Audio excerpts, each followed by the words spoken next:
What is the meaning of human freedom? In today's world, it's often misunderstood and abused. Let's go back in time a bit. William of Ockham was a prominent figure in philosophy during the High Middle Ages. He introduced a false understanding of freedom. He rejected the unity of the body and soul and held that freedom precedes or is prior to the use of intellect and will. He saw human freedom as a natural power that can equally choose good or evil unless restrained by limitations or prohibitions.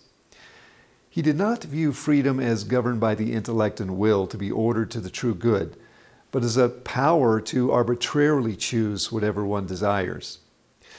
Ockham's view of freedom might be described as, "I can do what I want."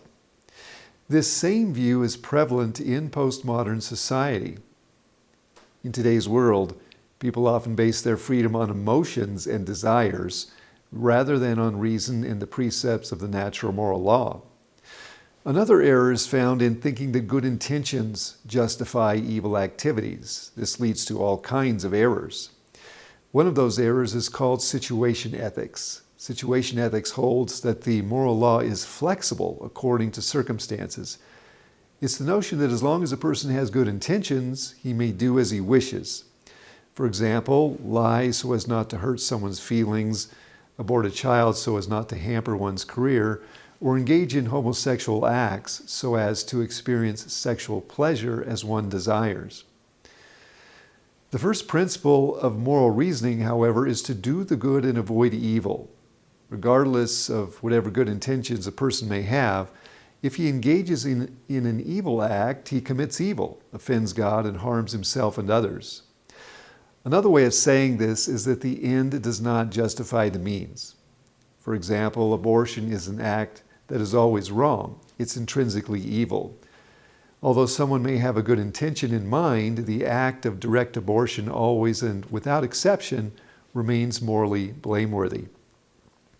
On the other hand, the intention behind an act bears on the moral quality of the act. For example, if I assist the poor with the mere goal of getting noticed and looking good in the eyes of others, my intention is bad, which renders the act morally blameworthy. Freedom is not simply the ability to choose between all of the possible actions available to an individual, but the power to use all of our capacities and abilities to make the right decisions. A proper use of freedom involves discernment of the true good using reason and freely choosing that true good with the will and acting accordingly.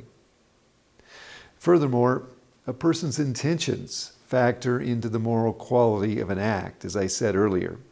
If a good act is completed with bad intentions, the moral quality of the act is evil.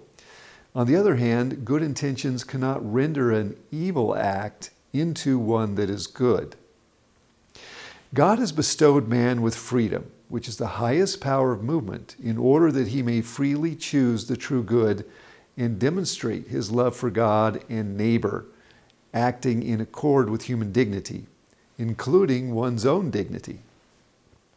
The correct use of human freedom is the life of excellence. It points our life toward perfect and unending happiness in eternal communion with the tripersonal God.